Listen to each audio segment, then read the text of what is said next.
So today I want to quickly go through some workflow stuff. Some of it may be review for some of you, maybe it's new in another context, but I want to talk a little bit about, let me just bring this down a little, go ahead and run a little preview.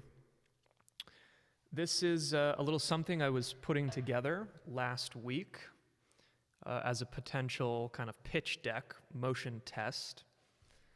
And I'm working with stuff out of Illustrator. I'm working with, as you can see, assets that are just photographs that I'm working with in Photoshop and creating a composition in Photoshop, and then bringing things into After Effects to try to do a motion test, bring it to life, get some movement.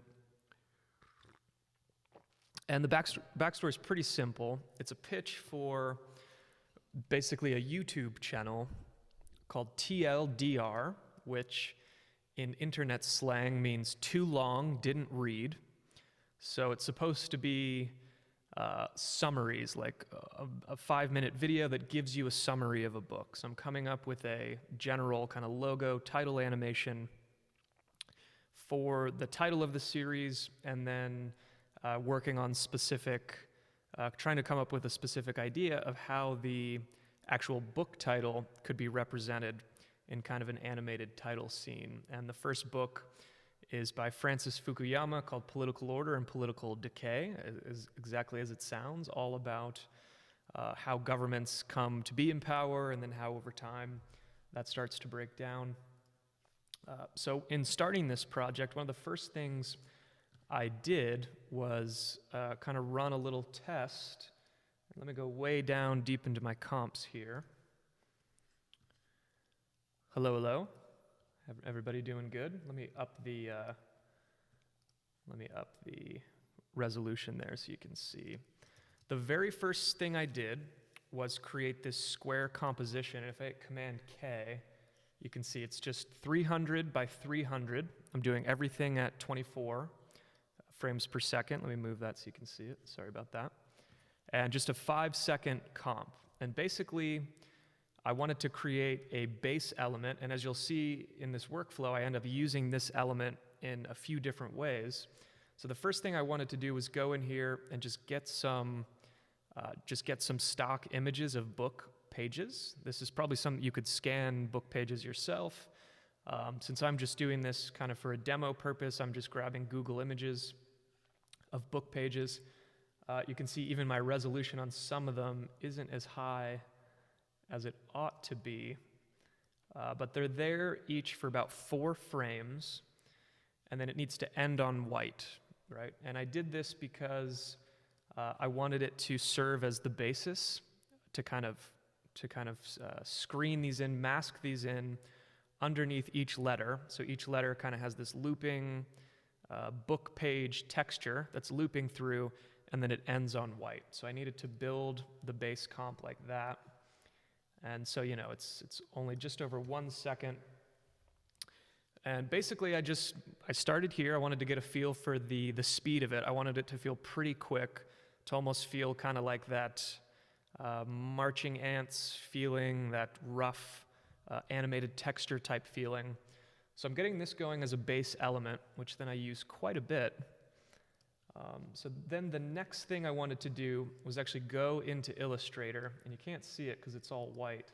But let me just go ahead and invert my comp here so you can see. So inside of Illustrator, I wanted to do a layout on my book title, and super simple on rather the series title. So it's TLDR. We're working in the classic Helvetica bold, and one little trick that you can always use is, let me just go ahead and recreate it, TLDR. You know, you have a live text item. I didn't want to keep it a live text item on one layer. I actually wanted to break all this out.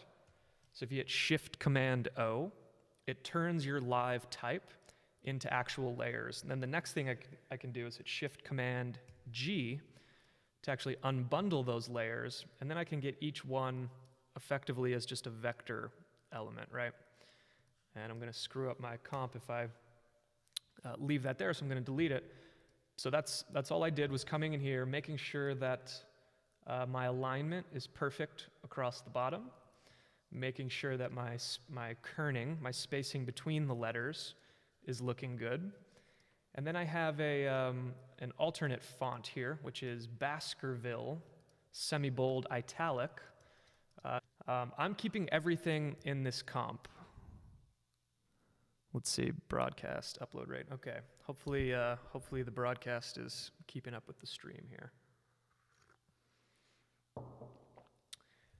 I think you could probably pre-comp a lot of this down. I wanted to keep everything live inside this comp. So you can see I'm building these stacks. So the 3 layers that I have selected right now is basically what's going on with the letter T, right?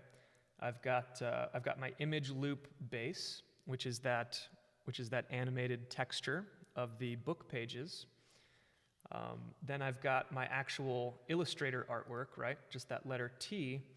And then I actually have a null object that is controlling both the vector layer and that base composition, right, of the actual image loop. So I'm going to, just so that it's a little more clear, open up a new composition so I can be super, super clear about how that gets achieved. So the big thing that I'm doing there to get that masking is using trackmats. And this is definitely something, if you don't know about, you need to know about. Let's just go ahead and blow this up a little bit. So I've got a shape, right? I've got a shape layer, and I've got a base composition with those animated, or those staggered book pages. And I'm going to toggle switches in mode so that I can see my trackmat settings. And this is where it gets good, right? So I'm going to use my base comp of those book pages as an alpha mat. And if it's below, whatever it is below is going to grab the layer above it as an alpha mat, right? So now I'm just punching it into the alpha channel, right? Which is like, so we have the transparency and we have the alpha, right? So I just want this base comp to grab the alpha channel of this top layer. And that's exactly what I'm telling it to do here, right? I'm saying, use the book composition, grab the alpha channel of the T, and you'll notice that when you do that, when you set that up, it actually turns the visibility of that top layer off, right? So if there's any mistake and you think you've got everything set up correctly, but you're still seeing the top layer, make sure that the visibility, this little eye icon, is not checked, right? So that we don't want to see the top layer.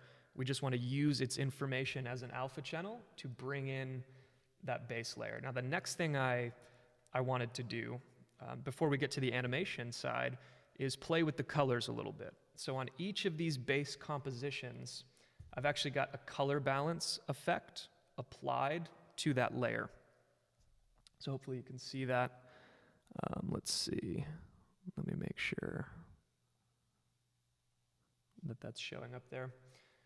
And basically, I just kind of played with the dials a little bit, and I wanted to get I'm trying to do something a little blue-green on the first one, so I bring the red balance all the way down on the shadows and the blue balance all the way up. And then on this L, I figure, okay, if this is blue, let me go to the other side of the color wheel and bring in a yellow, and then back to maybe the other side a little bit with a red, then a purple, and then a green. And that's just being done by taking this color balance effect, which can be found under Effect, Color Correction, Color Balance. And you could probably use a hue saturation. Probably just depends on the nature of what you want to color correct, but just to get some color going so it all doesn't look the same. Now, the reason that I'm not just animating the top layer, the reason I have a null object is because I just want to keep my vector art and my base texture just kind of sitting still. I don't want to mess with the position parameters. It might start to get sticky if they start to move on each other. So I just parent both of those to a null object. And again, that's as easy as control clicking, adding a null object, grabbing both, and then attaching it to the null. Now, for this animation, I had a little bit of an idea that I wanted to create a kind of rig for each letter. So where I'm placing the null object before I parent it is kind of important, right? So if you see on my T letter, I had a little bit of an idea that I wanted to kind of rotate things in and do a little bit of overshoot. So you see it kind of overshoots and then goes back. So in placing my null objects, I was trying to think about that. So let's say on this example, I wanted to kind of do that same thing with the T. So I'll bring the null object to the bottom of my artwork and then go ahead and parent it, right? So now that it's parented, now that it's going to rotate from that bottom point, that's a little bit of what I'm considering on this scene. So you see on the T, I've got it at the bottom, so I can kind of bring it in, do a little overshoot, and kind of come back to place.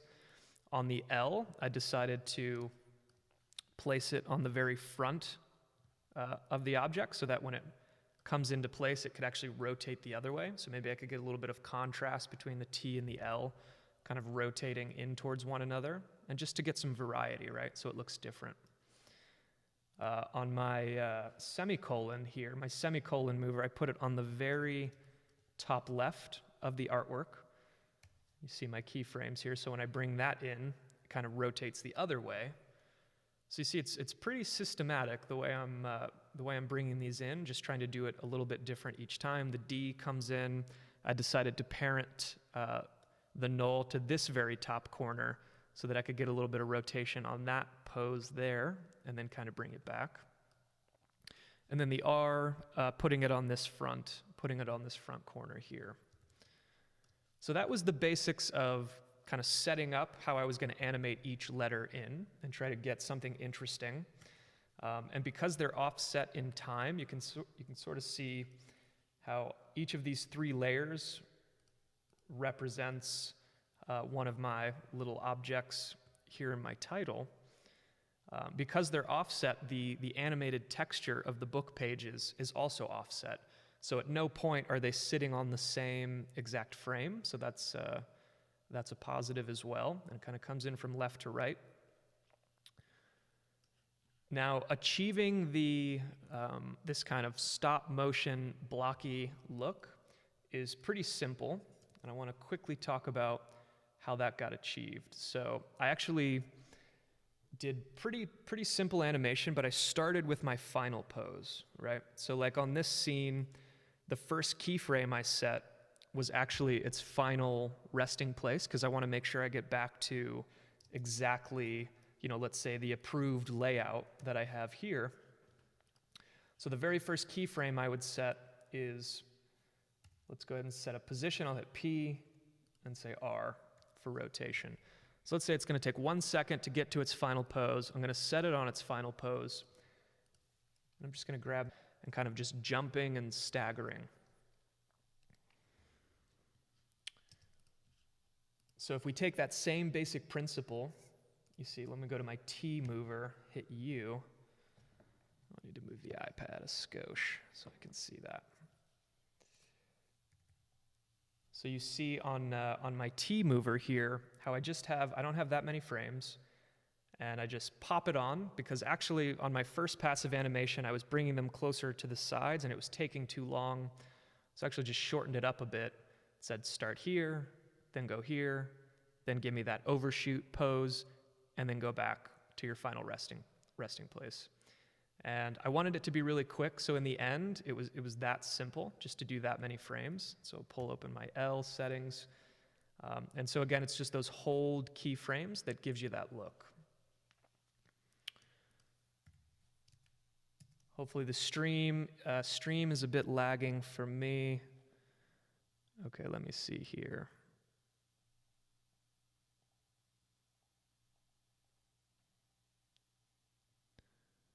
I'll go ahead and turn down my streaming bitrate and see if that helps at all. Sorry about that, guys. So I animate everything into place, right? You can see not that many keyframes, and I just wanted to get a feel on these core letters that feels good. And on my actual book club letters, you see my Illustrator art. I'll just go ahead and solo those. I didn't even animate those. I just literally popped them on by cutting the layer in time. And then I just kind of rearrange the order a little bit. Like you see the beginning of book come on, but then club is a little more random. So we start to do that. Let me unsolo these. The next element I would talk about in this little comp are these little kind of wavy, jaggedy lines that are coming in from the side here. And those are achieved very simply by using shape layers and then using those image loop book textures as my base again to reveal that in and try to get an animated texture. So if I actually pull these out, let's get a better look at it. We can just go ahead and delete that guy. So this has become something that I like to do, and that's to just quickly animate using a shape layer. And just for the sake of demo, I'm just going to recreate it here. So I can grab a shape layer, and let's say it's going to come in this side. And let's just create a shape that we feel good about. Something like that, kind of lightning bolt-ish. I'm going to hit U, I'm going to double tap U on the keyboard to just bring these settings open. I'm actually just going to delete this. And under the path of the shape, I'm going to lay a keyframe. So now I have a keyframe with this path. And the first thing I'll do is actually go to the very beginning of my animation. I'm going to hit V, I'm going to double click. Let's say we really need it to come in from here and kind of start much smaller. So now if I actually look at it, okay, again, I get that smooth interpolation. I'm going to come to the very middle of this, and I'm going to change this path. I just want to like basically flip everything. So if that goes there, this goes here, this goes here. So now I'm going to start working on something that's changing its shape. I'm going to go in the middle again. And this could be called, straight ahead animation, where I'm just kind of freewheeling it a bit. Let's go ahead and do that shape. So it kind of changes, morphs again. Let's go ahead and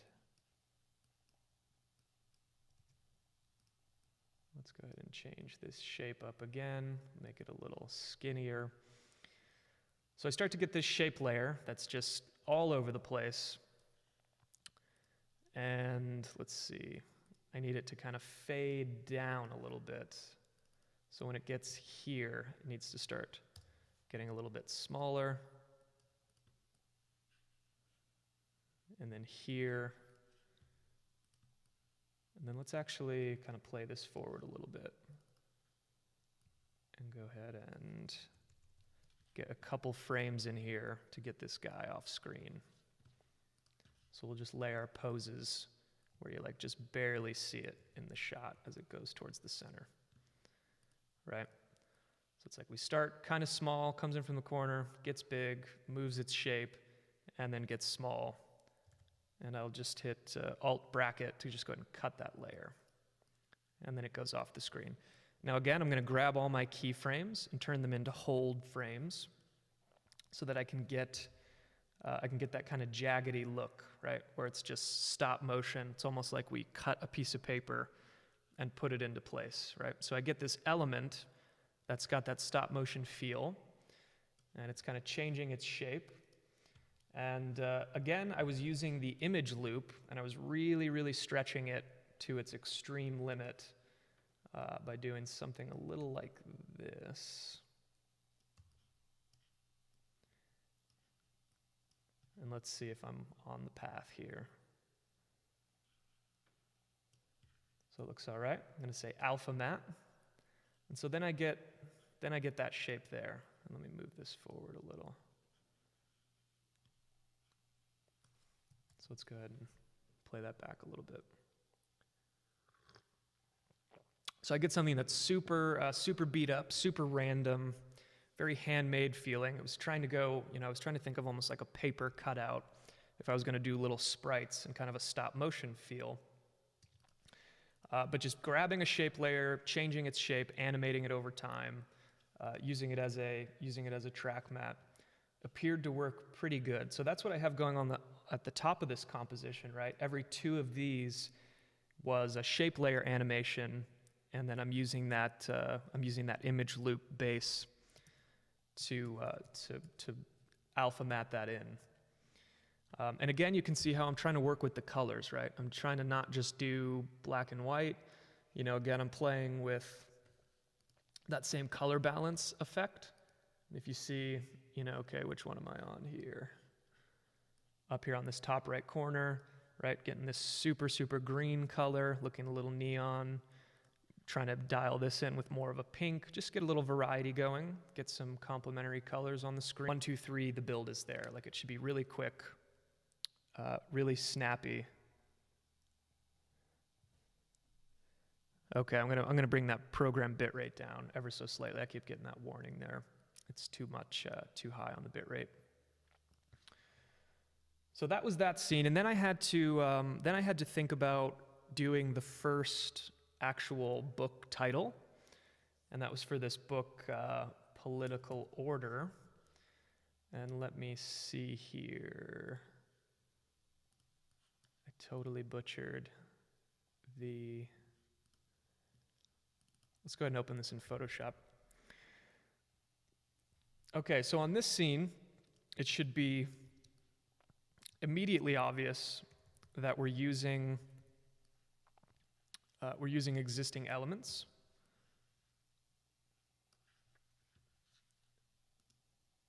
There we go. That we're using existing photographic elements. And first thing I'll do is kind of open this Photoshop file. This may take a second. That's pretty quick. So let's see. I mean, I don't know how much we need to go into the specifics of how to do this stuff. I could very quickly... So I had a folder of bad leaders, right? So one of the things in the book is like, you know, people who are corrupt, people who are monsters like Stalin, but even people who are just straight corrupt can help the process of political decay because people lose trust in their institutions and all that sort of thing. My preferred process for working with an existing element like this to get it cut out as quickly as possible.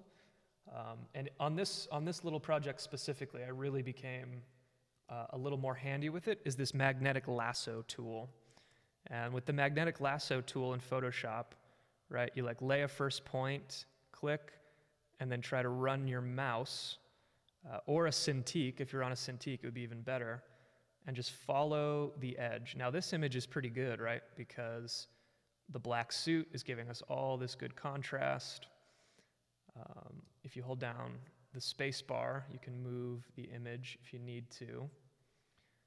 So this is how I was getting my first pass of the cutout done really, really quickly, right? Is to just, and I'm doing this on a mouse, which is slower.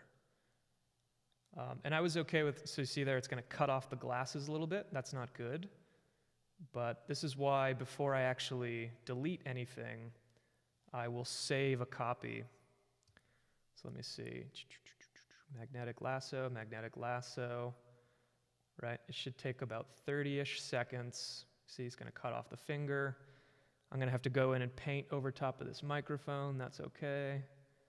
And then down to the body. Lay down some clicks on the bottom and close it. So that gives me a first selection. Now, as I said, it's gonna cut off a few things and I'm gonna have some cleanup. So I'll create a duplicate, turn that off. Now that I have him selected, I can hit Shift-Command-I to invert the selection, delete the data, hit Command-D to remove the selection. And that gives me my first pass at a cutout. Now, I've got a duplicate and I can see I cut off his fingers, I cut off the outside shape of the glasses a little too much, more than I'd like. So I would actually create another duplicate, turn off that bottom one that I'll just hang on to. And on this duplicate, I was just effectively, and it depended on how much I messed up, but like I would just grab something like this, hit Shift-Command-I, delete everything, go in with my eraser, and go ahead and paint that finger back in. So that looks a little better. I can see I left just a touch of that background there. We can go ahead and smooth that shape out. And then I'll grab both and just hit Command E to merge them back. So then my top layer got the finger back, and then I would need to do the glasses as well. Now in something like this with the microphone, again, I would probably make a duplicate so that I could just test this. Let's try the clone stamp tool. If I just grab this dark black, let's actually make it a little larger. So hit Alt to create a selection, and then go ahead and click that in. Kind of come down here. Let's just get rid of this. Kind of blow up the center pieces and see how I'm looking. Create a selection. And I'm going to go ahead and crop out the bottom of this stuff here too. I'll grab this kind of transitional area because it's not perfectly black. Get rid of any semblance of that microphone, so kind of paint that out. I think we could probably do something similar here with the clone stamp. Just grab some of this darker suit material and go ahead and get that painted out. Now the actual interior of the jacket, right, we need to make sure we're sampling a little bit more of that. Try to get something like that going. I'm actually just going to grab the eraser and kind of reshape that exterior of the arm. And for the purposes of this shot, because he's so obstructed in the final composition, it's like, yeah, you know, it didn't matter that much. But just as, you know, best practices, I really like the magnetic lasso tool to quickly get a selection, making sure I always have plenty of layers to play with, and then trying to get that going. So just a few words about the composition itself, right? The book title, front and center. I wanted to create something that felt really full and rich. The book is incredibly long. I have listened to it on Audible twice now, and it's just, you know, it's like basically a textbook they'd use in a poli-sci class. There's just so much in it. So I wanted to have just a bunch of stuff going on. And let's see if I can, well, we'll do it in After Effects. So this workflow I really, really like, right? Because all I have to do is save the Photoshop file and then open it inside of After Effects, and it keeps all my shape layers, styling in place. It keeps, if I've named anything, it's going to keep those names, and it's just a really, really easy workflow. Now, one big thing to make sure of is that I'm working not in 300 pixels per inch, but I'm working in 72. I'm working in a screen resolution, or else if you're working at a print resolution inside of Photoshop, you are, so let's go ahead and see. So you see here, this is the important one, right? Like I'm working at a 4K resolution, so I actually am working at a big resolution, and it's a large file, but I'm working at 72 pixels per inch. If this says 300, you are going to be, if I had hair, I'd be pulling my hair out to try to manage Photoshop elements at a print resolution because it's going to bog down the whole thing. So just a note to keep in mind. So let's go ahead and break this down just a little bit more systematically here. Got the clouds going in the background. I've got the building reveal. Yeah, let's go into the building reveal. This one, this kind of speaks to animating shape layers like we were just talking about. Make sure I'm not missing any questions. Let's see, quick question. If you're using how do you keep the pixelation at a minimum? Is it set to 300 DPI or just using large photos? So yeah, I'm using decently large photos. I don't think anything in that comp was like super high res, but you see it's holding up in a 4K comp, right? My comp is about 4K, 4,000 pixels wide. So I know if it looks pretty good, then that's going to be okay. Now, if we were to really, really nitpick this, it's like, I think my Castro image was only like 400 by 300, so he's probably the most pixelated. We had like an African dictator here. He was pretty pixelated. You see Stalin's holding up a lot better. This one was pretty good. So it's just kind of an eyeball test for me. If it looks okay in a 4K comp, then I feel pretty good about it.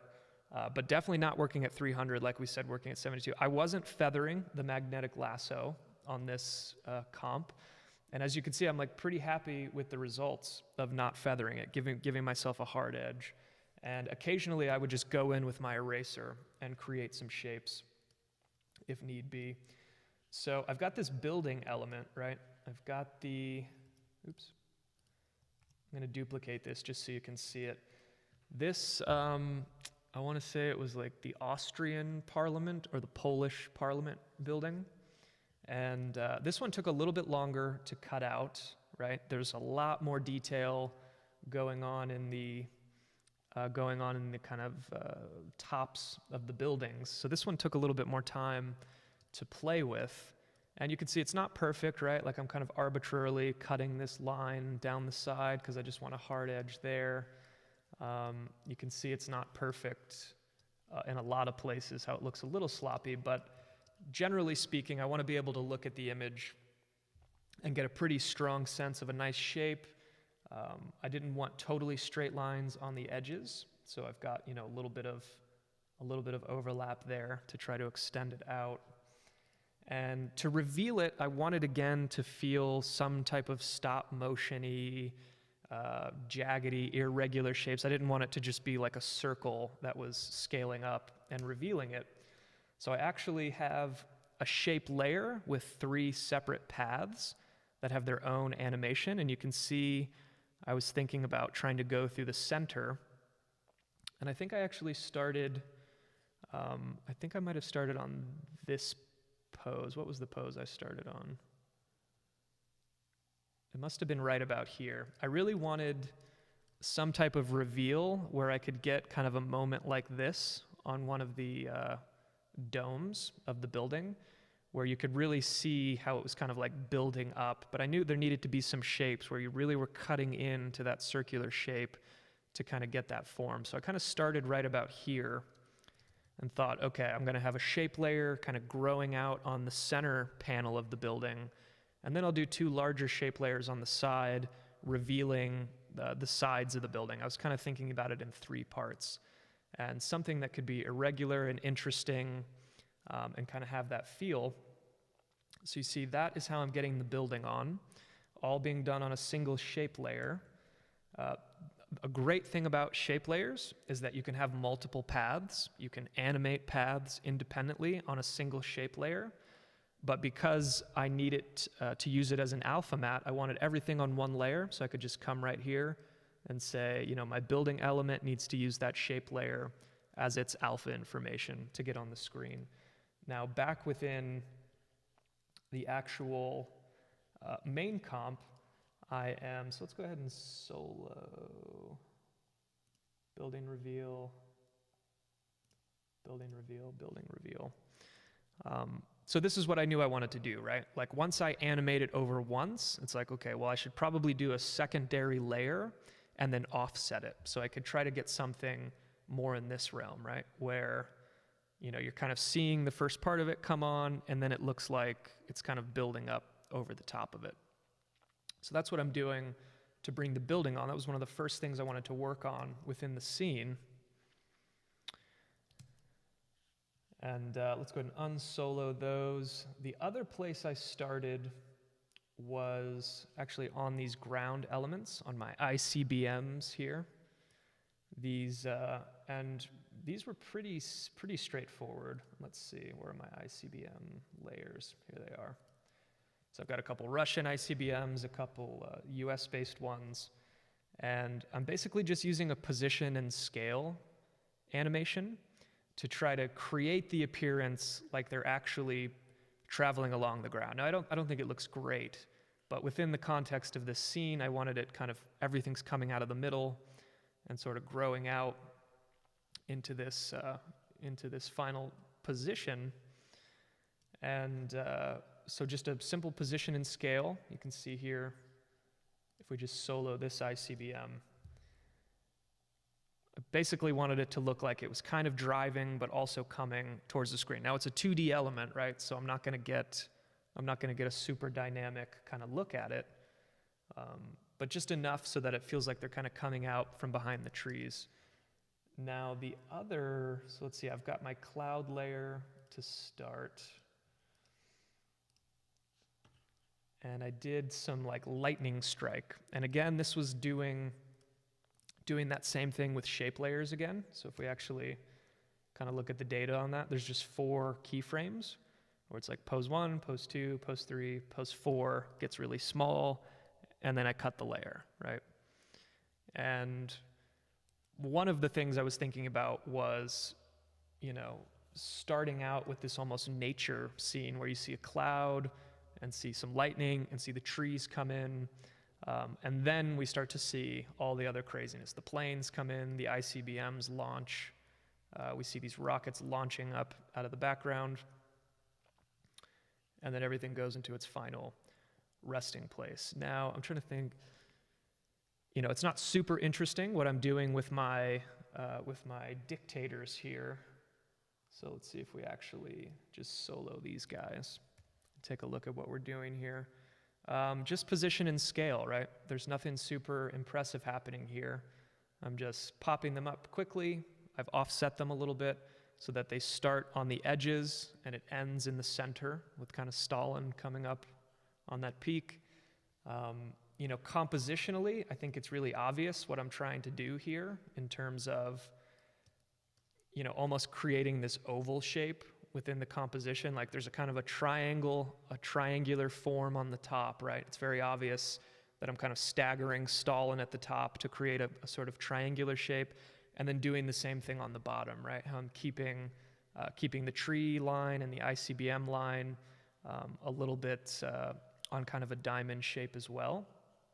And that just felt like an easy way to bring all this together, to create something where all the edges are pretty clean. And I do have this black border going around my kind of off-white background, which I just like. Sometimes I like a really strong border. I think that can look nice just to add some kind of defined color. But the composition should be pretty clear, right? Like super easy emphasis, keeping that kind of diamond shape, keeping the edges clean, and a lot of scaling and rotation. The planes, the actual airplanes, are pretty similar to, let's go ahead and look at our plane layers and solo these guys. These are just, I guess these are scale, position, and rotation, right? So let's see if that rotation, so it's kind of rotating itself into place. Hopefully you can see that. And the nature of my keyframes on the graph editor should be kind of obvious too, right? Of just, they pop out and slowly go into place, right? So they're coming out really quick, really strong. And you can actually see the spacing chart, right? That interpolation. The gaps are wider here, so that means fast. And then closer together here, which means slow. So I'm getting that feel on those guys, which I think worked okay. Again, nothing too fancy. It's just a lot of simple stuff being stacked on top of each other. And I kind of had half a mind to go back to this on a version 2 and then kind of think about bringing these letters in versus just leaving them on screen, but I was a little undecided about that. The last thing I would draw your attention to is I was kind of playing with some of the shadows. I went in here, let's see, bring these layers out here. I need to take a look. So on the ICBMs, for example, right, I have this shadow, but it looks like dots. It looks like this super rough texture. And the truth is, it's not a super rough texture. If I go back to normal blending mode, I actually just took a black, I'm going to go ahead and grab a brush. Go ahead and change it.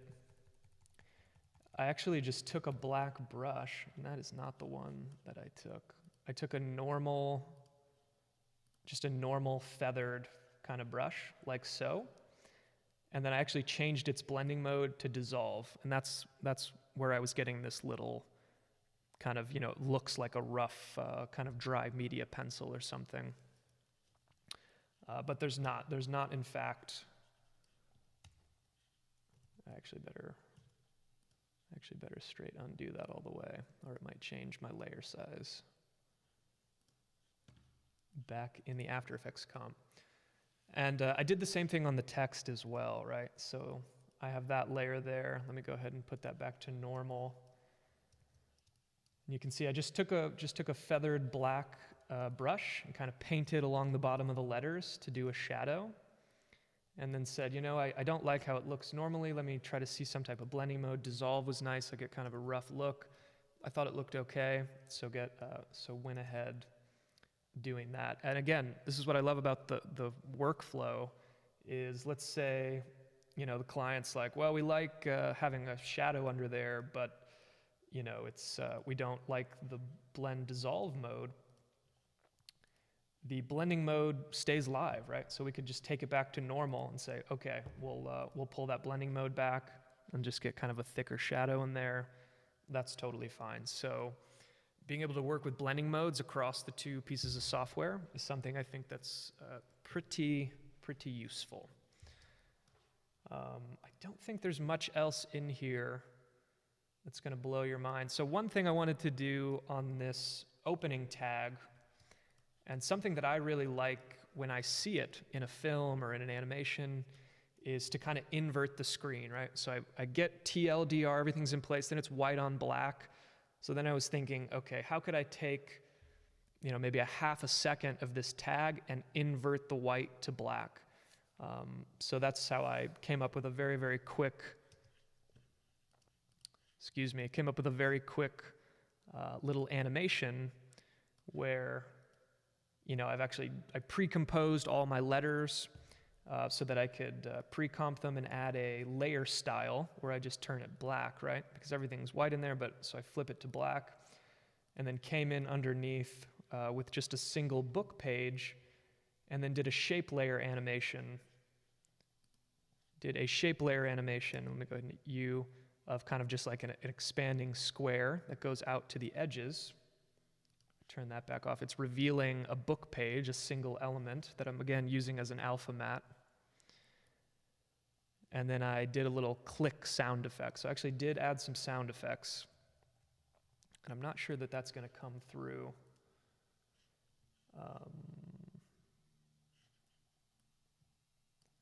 So let me see if that... So the other sound effect that I added was from freesound.org, and I grabbed a sound effect of a library, just like people talking in a library. There's like someone drawing on a board, and then I did like a click. Because it's a digital, it's like a YouTube thing, maybe that makes sense.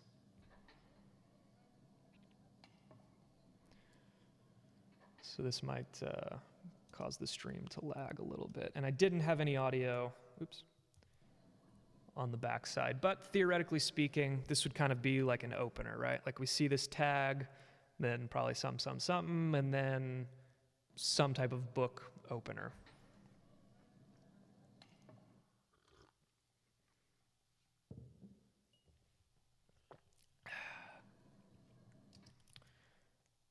So that is the workflow on doing something like this. Again, this was all done in a single day, really quickly, as kind of a proof of concept.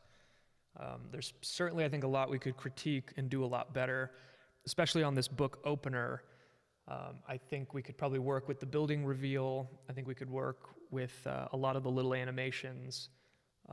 And probably continue to improve it and maybe even add some more elements. Maybe if the planes were kind of shooting bullets or something, something to keep it feeling more alive. I think after it gets past this first part, it feels a little dull, feels a little dead.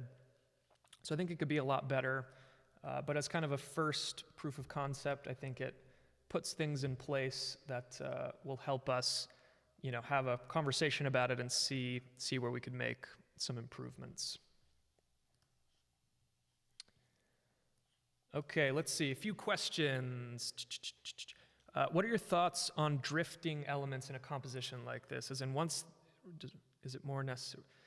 Yeah, so I think that's a good question, Mike. I think it kind of depends on how long the screen time would be. Like if we needed to hold on this for another 3 or 4 seconds, yeah, I think we would need some more movement. Like I don't think we would just want to look at a still. Maybe we would need to kind of work with the smoke trails of the rockets, or maybe like a little wiggle on the Y vertical of each of the dictators. Maybe if they were kind of like hovering just ever so slightly, just to give it more of like a breathing feel. So I think that's a good thought, Mike. Of yeah, how do we keep it from like we're just looking at print graphic design? Because yeah, I mean people are paying us to bring stuff to life, to breathe life into it. So I think that's a good note.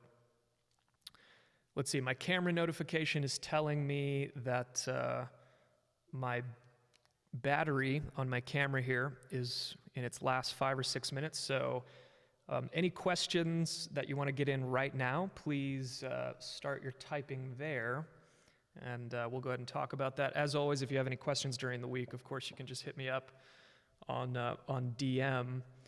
But yeah, so that's simple workflow stuff. For my money, it doesn't get a lot more complicated than, right, like trying to have a good idea, trying to have a good concept for the motion, and then finding that style or that way that you want to execute it.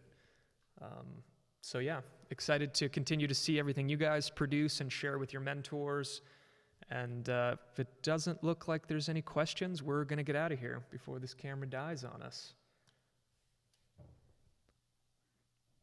So thank you for sharing your morning or afternoon with me here for an hour. As the semester goes on, we're going to take more of a look at what you guys are creating. As I look through the Dropbox, I think I want to leave a lot of that critique and stuff in with your mentors for right now. But then once we get a few weeks down and things are a little more polished and a little more developed, we'll kind of maybe do a session or two about school-wide, seeing what other people are working on. Okay, Mike and Jiri, Kamal, thank you all so much for hanging out. Enjoy the rest of your Thursday. Hopefully, wherever you are is much warmer and nicer. We have many, many inches of snow here, and it's freezing. And so I'm going to go continue to drink this coffee and put on a beanie and get warm. Yes. Thank you all. Have a great day.